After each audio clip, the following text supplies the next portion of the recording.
itulah Yesus yang kamu aniaya. Kira-kira benar nggak Paulus menganiaya Tuhan Yesus? Enggak. Yang menyalibkan kan orang-orang lain, orang Yahudi kan, bukan Paulus gitu. Lah, kenapa itu? Apa hubungannya itu? Hubungannya adalah ketika dia menyiksa, menangkap, bahkan membunuh murid-murid Tuhan Yesus dan pengikutnya, karena waktu itu disebut sebagai pengikut jalan Tuhan, ya. Kalau sekarang kan kita disebut orang Kristen, pengikut Kristus, ya.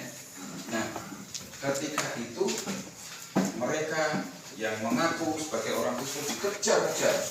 Makanya Tuhan itu aneh dan luar biasa, yaitu apa? Memang dengan dikejar-kejar kan semuanya kan pergi kemana-mana, berpencar, ya kan? Tidak mengumpul, ya. Kalau mengumpul ya firman Tuhan tidak disebarkan kemana-mana, Injil juga tidak disebarkan kemana. Jadi waktu itu murid-murid Tuhan Yesus, para rasul juga tersebar, bisa sampai ke India, bisa sampai ke Asia Kecil, Asia, ya, kemana-mana.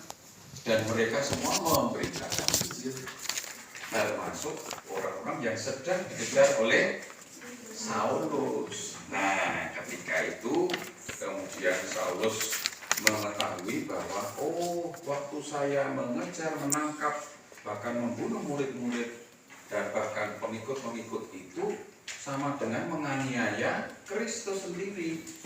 Maka kita ingat, Kristus adalah kepala gereja. Kristus adalah kepala gereja. Jadi gereja di seluruh dunia ini banyak sekali namanya. Di sini Gemini, ya. Kalau Bapak di Jawa namanya GKJ, Gereja Kristen Jawa, gitu ya. Nanti di Medan namanya apa lagi? Nanti di Kalimantan namanya apa lagi? Nanti di Papua namanya apa lagi? Tapi kepalanya siapa? Tuhan Yesus sendiri. Maka oleh sebab itu, ketika di sana ada aniaya oleh Saulus, maka Tuhan Yesus langsung datang dan langsung menangkap Saulus. Ya kan? Nah, setelah ditangkap, ditanya, kamu mau bertobat dan berbalik mengikut aku atau tidak? Jawabnya kira-kira gimana? Saulus mau bertobat? Mau. Di Alkitab kan disebutkan Saulus bertobat, ya. Ketika Saulus bertobat, maka Saulus dipakai oleh Tuhan. Namun ada namunnya. Ketika dipakai oleh Tuhan, dia belum dipercaya oleh para rasul yang lain seperti Petrus, ya. Itu dan teman-temannya Yohanes dan sebagainya. Itu tidak dipercaya karena apa? Ya mereka tahu bahwa Saulus adalah orang yang menangkap orang-orang Kristen. Mereka takut semua.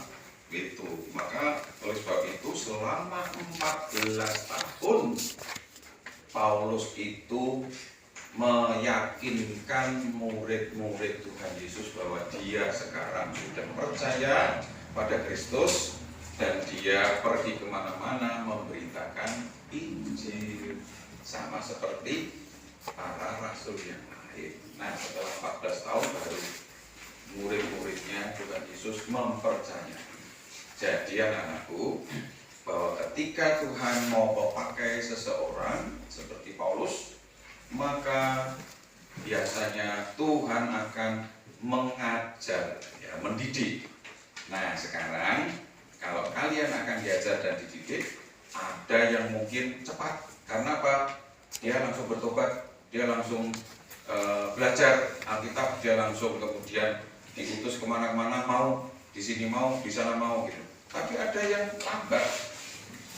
Mesti harus diyakinkan dulu oleh Bapak Pendeta, diyakinkan dulu Ibu Pendeta, diyakinkan dulu oleh teman-temannya, Bapak Guru, Ibu Guru.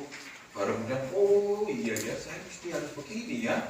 Oh iya ya, saya hari ini harus begini, harus begini. Tapi waktunya bisa panjang, bisa 10 tahun, bisa sama seperti Paulus 14 tahun. Baru kemudian percaya, oh iya ya, berarti saya sekolah Alkitab, saya mau jadi hamba Tuhan. Ada yang seperti itu. Jadi pendeta yang di tempat kami, ada yang sudah tua baru mengaku bahwa dia mau jadi murid Tuhan Yesus dan mau jadi hamba Tuhan. Jadi sudah umur mungkin 60-an tahun